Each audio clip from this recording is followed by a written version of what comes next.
اگه تو کشوری زندگی میکنی که در طی روز آفتاب خوبی داری و محیط خونت و اطراف خونت به شکلیه که سایه روش نمیفته و آفتاب داره، این ویدیو به دردت میخوره.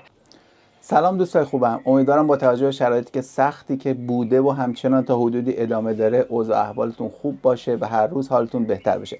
خیلی وقت بود که یه ویدیو جدیدی نداشتیم، خب شرایط مناسب نبود و امروز بعد از مدت‌ها داریم یه ویدیو جدید میذاریم در ارتباط با موضوعی که همونطوری که از اسم ویدیو مشخصه قراره که به ما کمک بکنه یه صرفه‌جویی تو شرایط حال حاضر داشته باشیم و یه پولی رو با هم دیگه پس‌انداز بکنیم.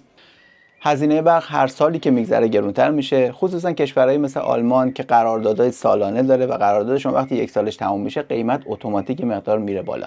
این ویدیو به درد کسایی میخوره که دوست دارن تو مصرف انرژیشون صرفه جویی بکنن و اون پولی که قراره بابت برق یا انرژی دیگه پرداخت بکنن باش کارهای بهتری که دوست دارن رو انجام بدن. ما یه پنل خورشیدی گرفتیم، حالا میخوایم در مورد این پنل خورشیدی با هم دیگه صحبت بکنیم، اما قبلش یه توضیح کوتاهی بدم. تا چند سال پیش اگر به این فکر میافتادی که یک سیستم باتری خورشیدی رو یا پنل خورشیدی رو داخل خونت استفاده کنی که تو مصرف برق یه مقدار صرفه جویی بشه، حداقل شما باید 1500 یورو هزینه میکردید برای این قضیه. الان یه مقدار ساده تر شده قضیه. دو مدل ما باتری و پنل‌های خورشیدی داریم که تو خونه ها استفاده میکنن. یه مدلش که قبلا یه ویدیویی براتون گذاشته بودم، میتونید اینجا تامنلش رو میذارم برید اون ویدیو رو هم ببینید. یه مدلش اینه که شما روی داخل خونت، روی سقف خونت یا تو هر محیطی که تو هر مکانی که مناسب تو محیط خونت از پنل‌ها استفاده میکنید، مقدار زیادی، تعداد زیادی رو میذارید و برق رو وقتی وارد خونه میکنید شما اینو توی باتری سیوش میکنید و ذخیره میکنید. تو این سیستم شما همزمان هم داری از برق خونه، از برق باتری که داری پرش میکنی استفاده میکنی برای مصرفت و هم میتونی مازادش رو بفروشی. در طی روز برق رو سیو میکنی، شب استفاده میکنی. اما این مستلزم اینه که یه هزینه خیلی بالایی رو شما پرداخت بکنی و این سیستم ارزونی نیست، جای بسیار زیادتری میخواد و هزینه بیشتری هم داره.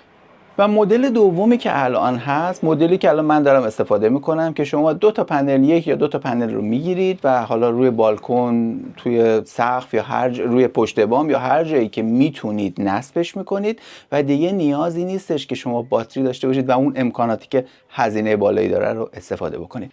خیلی راحت این دو تا پنل، اگه دو تا دارید، اگه یکی دارید، هر تعداد هست به هم دیگه وصلش میکنید و سیمش، یه دونه سیم ازش میاد بیرون میره داخل اینورتور یا همون تبدیل کننده که برق مستقیم رو تبدیل به برق قابل مصرف توی خونه براتون میکنه و خیلی ساده، هیچ نصب خاصی نمیخواد. یه دونه کابل ازش میاد بیرون از اینورتور که سرش یه دو شاخه است. شما به اولین پریز برقی که تو خونتون دارید وصلش میکنید. این اینورتور خودش تمام کار رو انجام میده و خودش رو با برق خونه‌اش، با برق شبکه شما که تو خونه هستش هماهنگ میکنه و همزمان که شما دارید یه برقی رو از کنتورتون میکشید، از شبکه سراسری و استفاده میکنید، یه برقی هم پنل‌های خورشیدیتون داره تولید میکنه که وارد برق خونتون میکنه و اون کنتورتون که داره میچرخه یه مقدار سرعتش میاد پایینتر که این میشه صرفه‌جویی شما.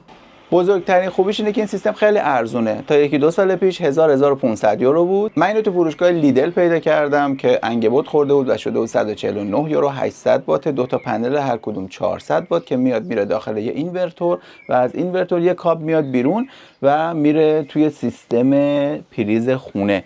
اگه نگاه بکنید الان این بالکن، یه پنل رو من اینجا زدم که رو به تقریبا جنوب باشه، یه پنل هم اینجا زدم که رو به غرب باشه که الان دقت بکنید آفتاب رو جفتش هست. این دو تا پنل به هم دیگه وصل شدن اومدن داخل این اینورتور. اون آفتابی که الان داره میتابه من ازش دارم پول در میارم و صرفه جویی میکنم. این دوتا دارن کار میکنن، با یه کابل اومدن وصل شدن به اینورتور که وقتی داره چراغ سبز میزنه این داره کار میکنه و یه کابل خروجی داره که من فرستادم داخل اولین پریزی که تو اتاقمون هست.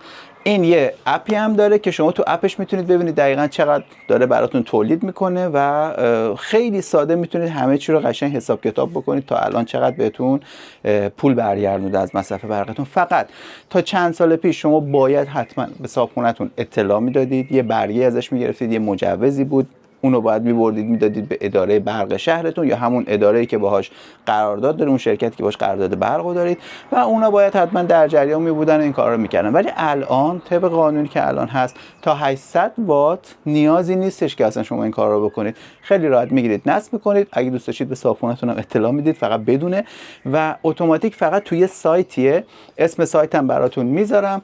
تو اون سایت شما باید برید مشخصات سیستمتون رو وارد بکنید و اونا هیچ هزینه‌ای هم نداره، اتوماتیک خودشون اطلاع میدن به اون شرکتی که شما باشون قرارداد برق دارید و اگر لازم باشه کنترل شما رو اون شرکت میاد به صورت رایگان براتون عوض میکنه، چون کنترل باید دیجیتال بشه. خودشون میان، هیچ هزینه‌ای برای شما نداره و برای شما عوض میکنه.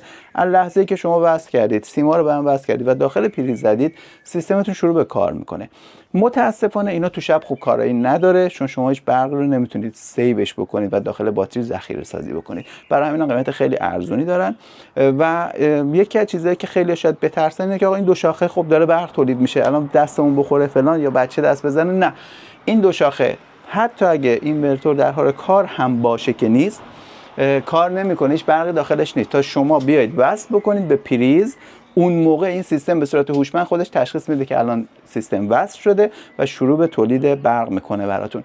داخل اپش شما میتونید راحت ببینید که چقدر براتون تولید کرده، در حال حاضر چقدر داره تولید میکنه و کل ماه، کل سال، کل روز چند کیلووات برای شما برق رو پس انداز کرده. یکی از چیزایی که فقط خیلی مهمه موقع نصب اینه که شما یه کاری بکنید، اگر بتونید زاویه بدید به نسبت به خورشید که خیلی عالیه، زاویه حداقل 25 تا تقریبا 35 درجه خیلی عالیه.